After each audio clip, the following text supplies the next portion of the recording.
In this video, I'm going to mention the Model X and Model S. So this video is kind of relevant for many of you guys. Maybe you already have an S and you consider an X, or you don't have a Tesla, but you want to buy one and you're not sure which car you would get. So yes, I will try to be, as neutral as possible. But anyway, I will start with the pros for Model X, which is you have the Falcon Wing doors. They give you easy access to the second and third row. They're freaking huge, and we don't have kids yet, but I heard that it's very convenient for if you have kids and child seats and all that. I'll probably make a separate video about that. And also in the front door, because the car is physically larger, it's actually a lot easier to get in and out of the car. Even a small Asian like me find it easier to do this versus a Model S. Alright, and the gigantic windscreen was something I like.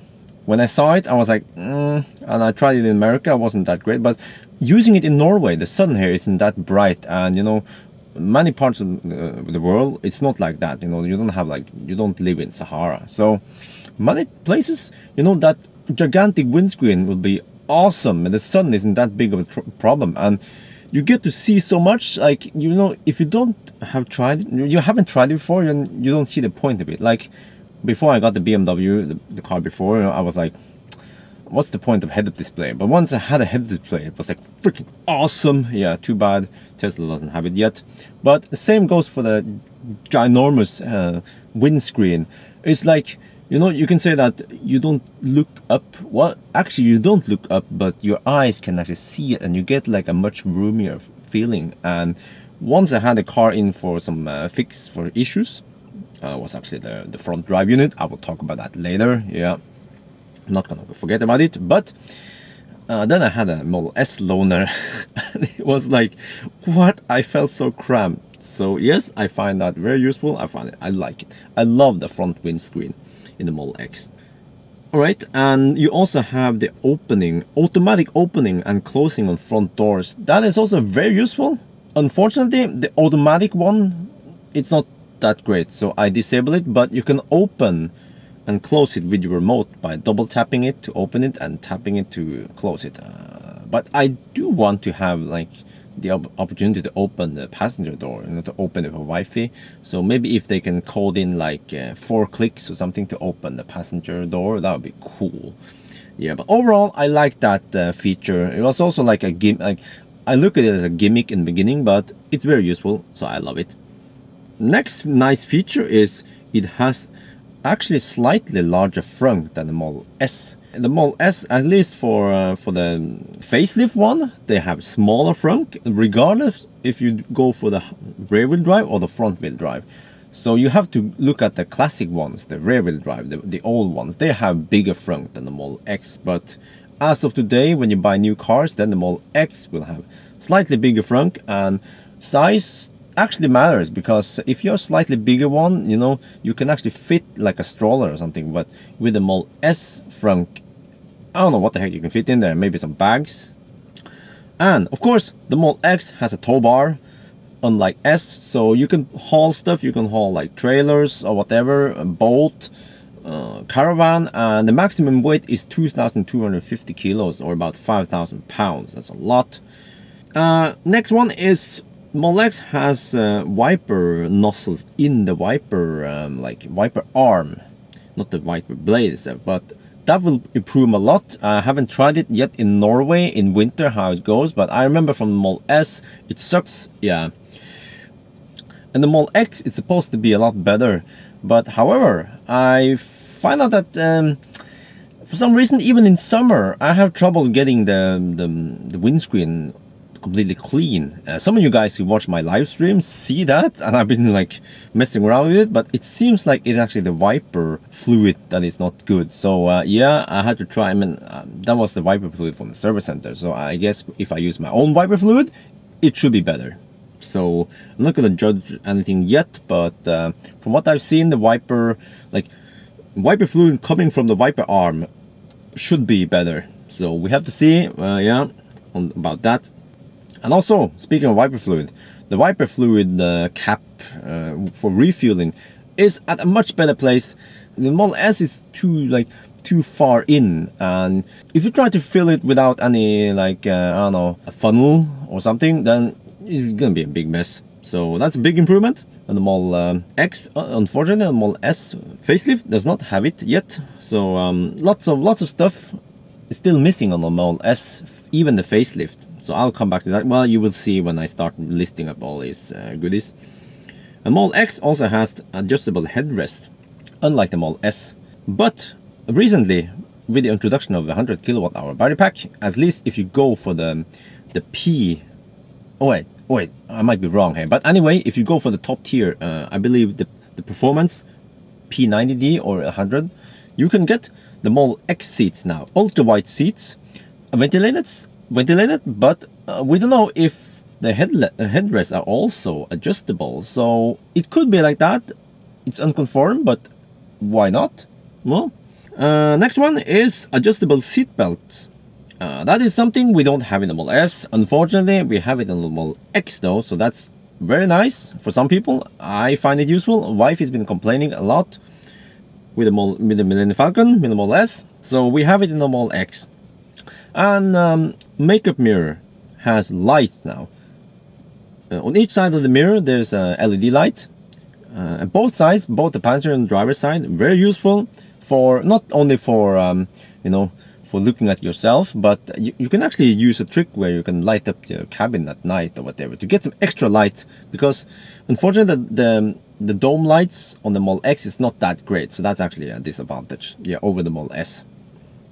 And alright, let's talk about cup holders. On the rear second row we have 2 cup holders and 2 USB ports. That's pretty awesome.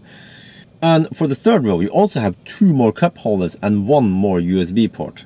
And for the second and third row, it's a lot better for passengers, because you have air vents in the second row and also air vents for the third row if you go for that option. I haven't seen the 5-seat configuration yet. Nobody has seen the 5-seat configuration yet as of October 2016. But I heard that if you go for 5-seat, then you don't get that extra vent in the back. And is that important? Yes, actually, because I heard people have been complaining in hot climate that with the Model S and the rear jump seats, the children, or actually pretty much children who sit in the back, it could be some small Asian girls, they could be in that limit, you have to be like maximum 150 centimeters or whatever, and 35 kilos, yeah. I'm not sure about if wifey can fit in there, but no, let's not go into that topic. But anyway, so yeah, people in the third row in the Model S, they've been complaining that it is freaking hot there. So the owners, they had to tint the windows because there is no air circulation for the back there, unfortunately. Unlike the Model X, Model X seems to be a lot more like passenger friendly. Yeah. The EU version of the Model X has 2 reverse lights, and from my impression, the reverse lights are even stronger than the Model S. The Model S in Europe, sorry, not in EU, in Europe, has only 1 reverse light, and it's been like criticized for having really poor backup light, unlike the Model X. You also have a 12-volt outlet in the trunk in the Model X. You also have some extra hooks for securing cargo. You actually have 4 hooks plus some extra. Well, there's actually some extra hooks in the second row seats, but in the back. But that's like reserved for the child seat. So I haven't tried to use them for securing cargo. But with the 4 hooks, it's plenty to secure cargo in the back there. A lot easier, a lot better than with the Model S. And also the trunk in the Model X is bigger. A lot bigger. I mean, it doesn't seem like bigger, but once I try to put I put 4 Porsche 20-inch wheels. They are freaking huge. It was like 285 and 295 wide, the 2 back ones, and I can fit 4 Porsche wheels in the back there and still have second row available for passengers, and I couldn't do that in the Model S. So we did a banana test, and we measured that roughly the Model X trunk is about 25% larger than the Model S trunk. And also under the trunk of the Model X is a really deep well, unlike the Model S. So I can put like a suitcase standing and still close the door. So that's pretty nice. All right, let's talk a little bit about the doors. The front doors has door pockets. That's something still today Model S doesn't have. So the door pocket is freaking huge. You can put like an umbrella in there, and you can put lots of stuff like drinks in there. And I have some of my recording equipment there, but it's very useful. So it's like it gives me some extra space in the car. And not only that, but the Model X has some extra lights in the doors.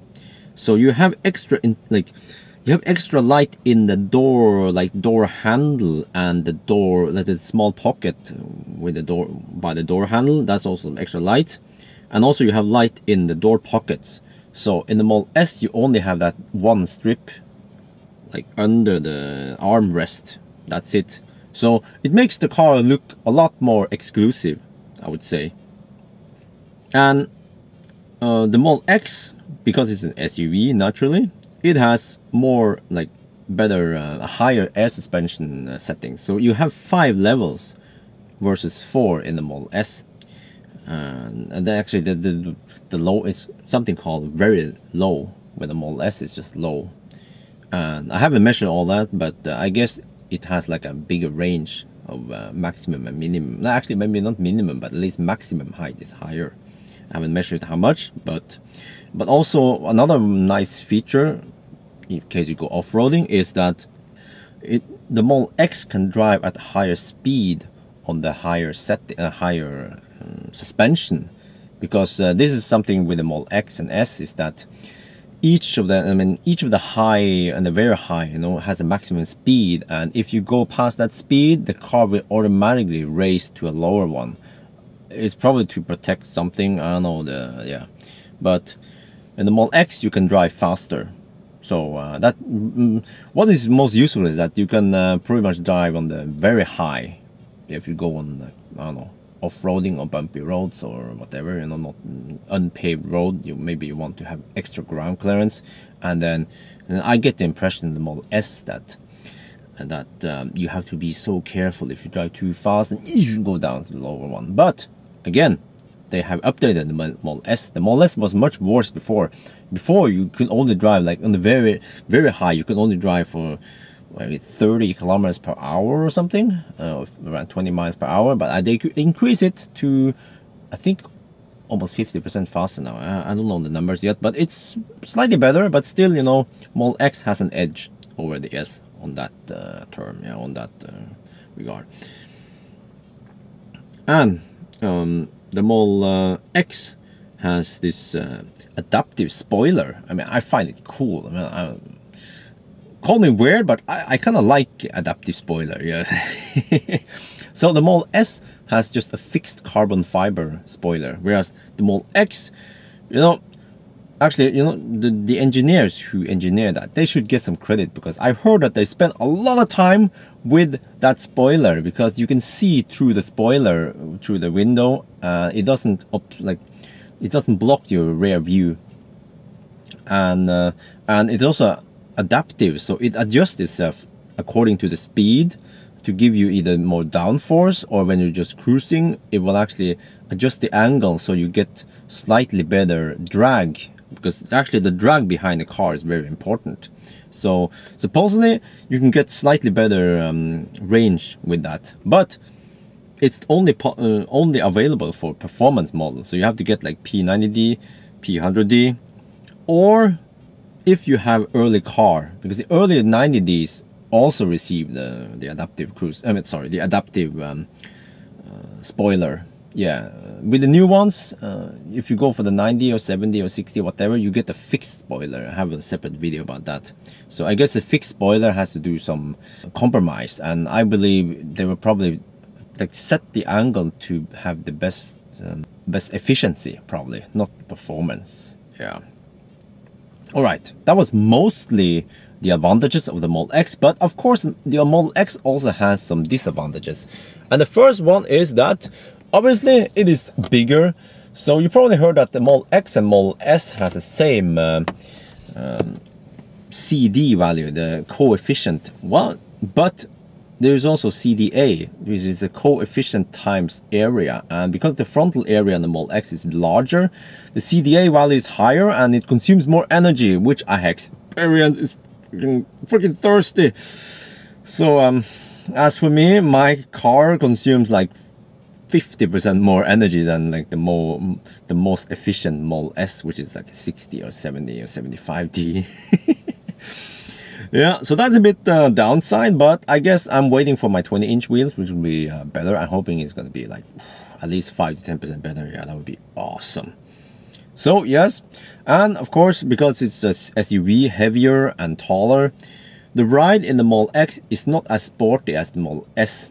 So when I had the Mol S loaner, it was only a 70D. It felt so tight, like it was like sitting in a go-kart compared to the Mol X. But again, a little but there. Yeah, I have set the suspension on normal on my car. But when I was in America, I used the 20-inch wheels there, and now I have 22. In America, Neil's Benta, thank you again for lending me the car. Neil set the car to low, always low, whereas I have it on normal. When I try to set my car on low with 22-inch wheels, it's like a freaking hard ride, so I set it to normal. So once I get my 20-inch, I will probably set it to low permanently, and then the ride will improve slightly, like it will be better. And let me try to explain a little bit this. It's like, because the Mol X is taller, you sit higher and it will wag sideways slightly more than if your car is like lower. So actually when you go over bumps, at least bumps that are not like equal, meaning that you only have the bump on one side, the car will kind of wag more sideways, and I can feel it, yeah, especially compared to the Mol S. So, and also like I mentioned, the Mol X is heavier, so that means the acceleration is slower compared to the Mol S. So yeah, that's one thing you have to live with. And of course, the Mol X has this weird second row what they call it again, monopod. I was about to say monopod, but that's for photo. But the second row seats, they can slide back and forward, which is really nice. But for some reason, I think there's something technical limitation there. They cannot fold.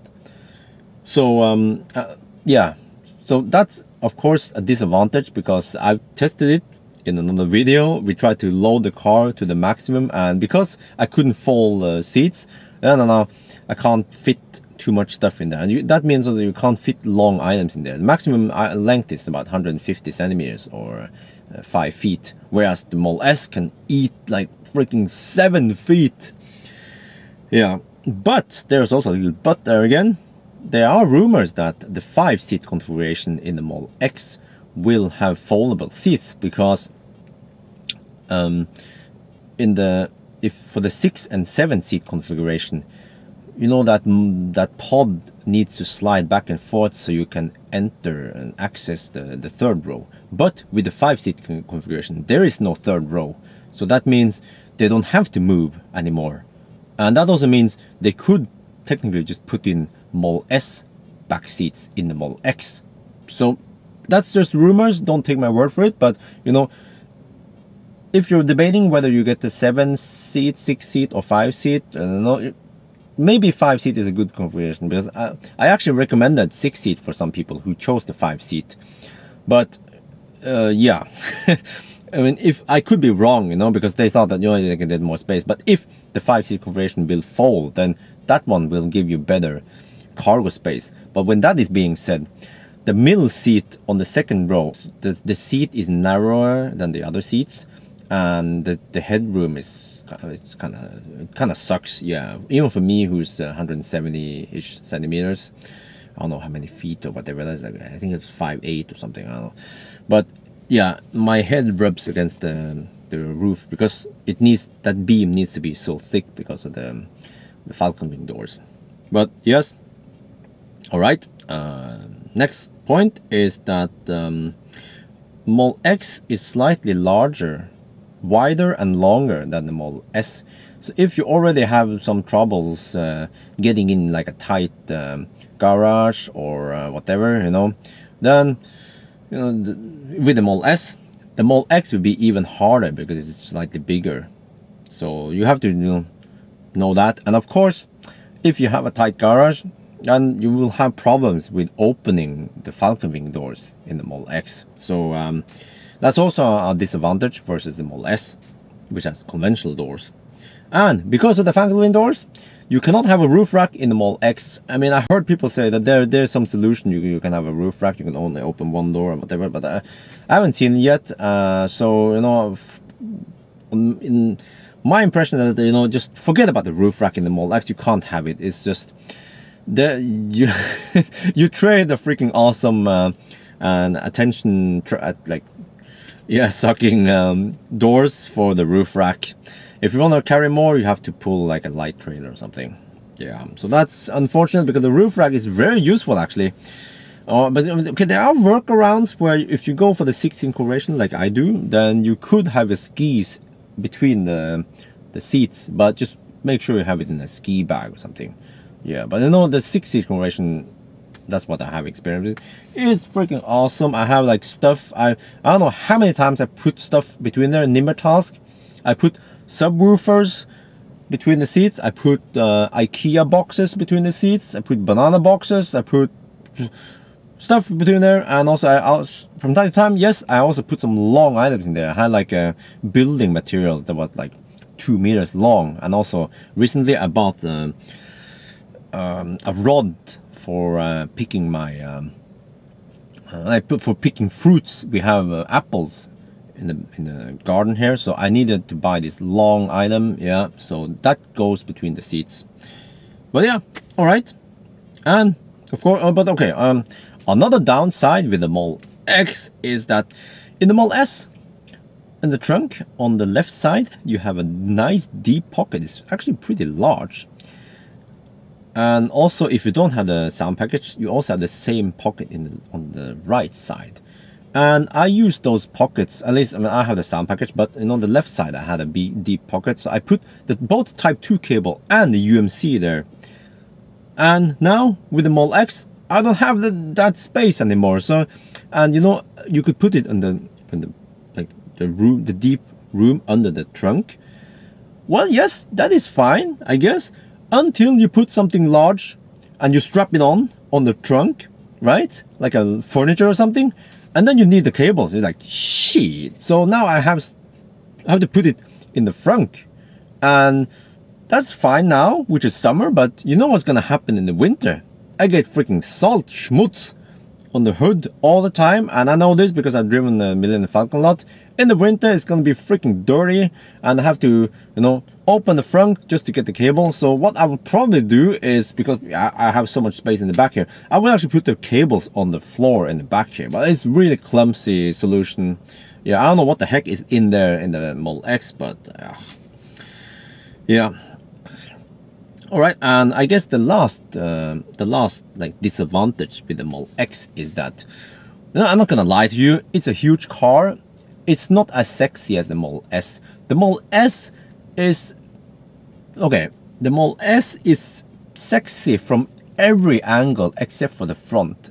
Yeah, because I'm the there's always like two sides. Either you love the pre-facelift with the nose cone, or you like the new one, the facelift. If you're a nose coner or not. I'm the non-nose coner. I love the new facelift Model S front. And so now with the Model S, it's sexy from every freaking angle. Yeah, even from above. But the Model X is cool. I mean, I like the looks on the front and the side, of course. And my wifey also agrees, but she also said that the butt is freaking butt ugly. So I have to agree. I'm not gonna lie to you. So it's big and chunky, yeah, in the back. But some people just like big butts, and they cannot lie. No, but to wrap up, it's a freaking long video. To wrap up, I think that the Model X as of today, it's a much better equipped car than the Model S, unfortunately, and it only cost about 5 to 10% more than the Model S. So that's also kind of weird, you know. It's like you get all these goodies, all these new features, you know, like I mentioned, you know, and only 5 to 10% more. So, but I mean, should you get a Model X or a Model S? Well, okay. I would say if you like good acceleration, sporty ride, and if you don't have like big kids, I mean grown-up kids, or you know, people who are tall, and you don't care too much about the rear, like the passengers in the back, get a Model S. Yeah, the Model S drives like a freaking sports car. Yeah. But, and also, yeah, if you need to save money, then of course Model S is slightly less expensive. I was about to say cheaper, but these cars are not cheap. But if you have big family, you need lots of luggage space. And wait, sorry, screen was about to go blank here. But if you have big family and all that, you need lots of space. You appreciate space if you are kind of large-ish, yeah. Then you know the Model X, it's much easier to enter, exit. You have more headroom, you have more space in the back. I had like a freaking 2-meter long guy in the back there, from Netherlands. Yeah, 2 meters. That's almost 7 feet, and he still had headroom in the back there. Try that in the Model S. In the Model S, the pain level goes to around 170, 180 centimeters, close to 6 feet. Yeah. It's kind of cramped in the back there for a Model S. Yeah. And what else? And I guess, of course, if you need tow bar, then, you know, Model X, hands down, because you can pull stuff. And from my gut feeling, the Model S will not get the tow bar anytime soon. So it's like, it hasn't been announced yet. It hasn't been any rumors, any whatever, you know. So it could take, I don't know, a year or two. And by the time that happens, if you need it, then, you know, might as well just get the Model X, and then maybe later you can switch. I mean, it seems like people who own Model S, they change cars so often. Like, I don't know what's up with that, but yeah. So that's pretty much it. You know, overall, yeah, Model X or S. It depends on your needs, but okay. And of course, I should also answer for myself that before I received this car, like last year or something, or actually, yeah, and also the beginning of this year, when I knew more and more about the Model X, the limitation it has, and it doesn't look that great, I look at the button, I'm like, oh, it's not that sexy as a Millennium Falcon, and I was actually thinking, oh, okay, I have to explain. I won 2 cars through the referral program. The Model X that I own was won through the first round of the referral program, and I also won the second round of the referral program. So the first prize, the prize for the first round was this Model X. The first prize for the second round was a Model S P90D ludicrous, whatever, full everything there included. And nowadays you have the 100D, P100D, so I could also get an upgrade probably to that pack, you know. But so I was actually thinking earlier this year and last year that, okay, I will take delivery of the Model X and just use it for a little while, I guess, and maybe in like a year or two I want to switch back to the Model S, because I want the foldable seats, I want the stuff, and you know. But you know what? I love this car. I mean, honestly, I love this car. I'm not saying this because I won this car and, you know, I should keep it, and, you know, I don't care what Tesla says. I mean, I can say whatever I like, you know. Some people don't think that, you know, he has to be careful not to say anything negative about this car because he got it for free. No. No. I can say whatever I like. So, I frankly love this car. I use it for hauling stuff. I have a trailer, and I like, actually, well, I like it. I know the limitation that it's not as sporty as the Model S, but to me it doesn't matter because I live in Norway and you can't drive like you stole the car anyway. So, and even if I drive like I stole the car, then it still hands pretty well, at least when you have it in low. Like right now it's like, it kind of sucks with the 22-inch wheels, and yeah, I have to drive it normal. But anyway, that was a freaking long video as usual. So yes, mol S versus mol X. So if you have more questions or comments, then you can please ask. I might answer, I'm not sure, but or maybe some other people can help me answer. But yes, that's it for now. Thank you for watching.